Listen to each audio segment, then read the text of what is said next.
You know, if we're honest with ourselves, growth carries a secret most people don't talk about.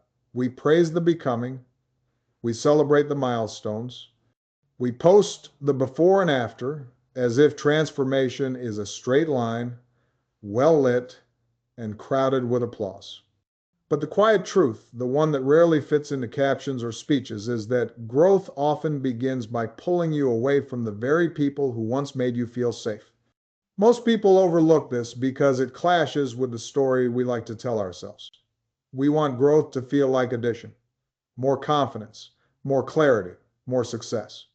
But real growth, the kind that reshapes your spine and not just your resume, usually starts with subtraction. Old habits loosen their grip, familiar conversations stop making sense.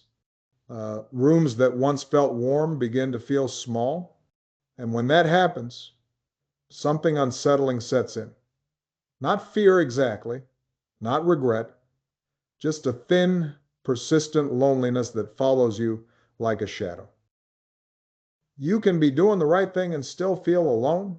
You can be becoming who you're meant to be and still miss who you used to be, surrounded by. We've been living with this contradiction for a while now, especially in these years after 2008, as the pace of life accelerated and the promise of self-improvement became a kind of quiet obligation. We told people they could be anything, anywhere, anytime.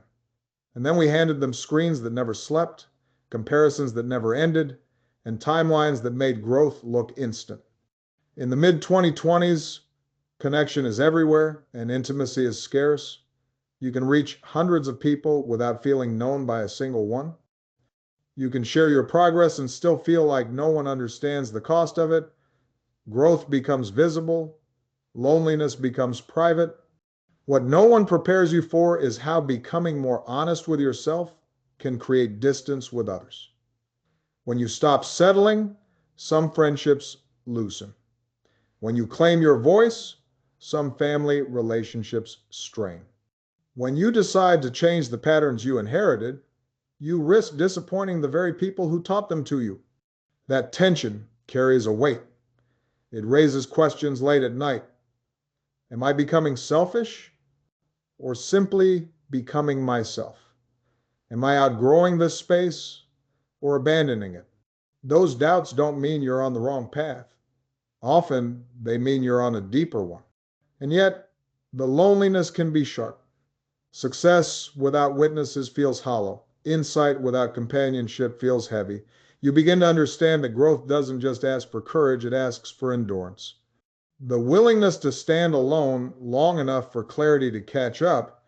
I've seen how this plays out in people who choose solitude over toxic company, in parents who decide their children deserve a different inheritance, even if it means breaking unspoken rules, in leaders who hold a vision no one else can yet see, walking ahead of the group with nothing but conviction to keep them company.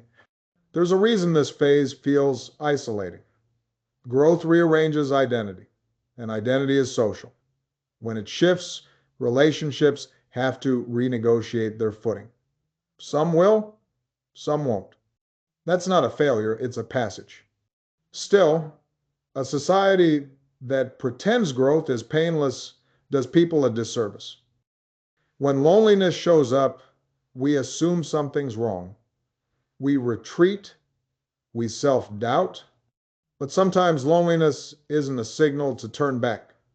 Sometimes it's a sign that you've stepped beyond the familiar into terrain that hasn't yet found its community. So the question we rarely ask, but should, is this. If growth so often requires walking alone for a while, how do we make sure no one has to stay there forever? Share your thoughts in the comments, listen to others, and subscribe if you want to keep exploring these deeper reflections together.